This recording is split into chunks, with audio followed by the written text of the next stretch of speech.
நகோமி அதாவது அந்த மாமியார் என்ன சொல்றாங்கன்னா, ரெண்டு மருமகளை பார்த்து நீங்க பேசாம என்ன செய்யுங்க, உங்க அம்மா அப்பா வீட்டுக்கே போங்க.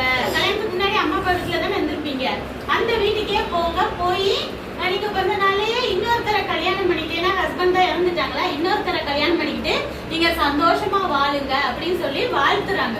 கடவுள் உங்களை ஆசீர்வதிப்பாரு, நீங்க இருக்கட்டும், என் நிலைமை தான் இப்படி ஆயிருச்சு, எனக்கு வந்துட்டு இன்னும் அடுத்த பசங்களும் இல்ல, பசங்க இருந்தாலும் உங்களுக்கு கல்யாணம் பண்ணி வைப்பேன். இன்னைக்கு கல்யாணம் ஆகி எனக்கு நான் அடுத்த பையன்லாம் பிறக்க முடியுமா, எனக்கு என் நிலைமை இவ்வளவுதான், எனக்கு தான் வயசாகி இப்படியே போயிடுச்சு, நீங்களாவது வாழ வேண்டிய பிள்ளைங்க, கொஞ்சம் வயசு பிள்ளைங்க, நீங்களாவது அடுத்து ஒரு கல்யாணத்தை பண்ணிட்டு சந்தோஷமா இருங்க அப்படின்னு சொல்றாங்க.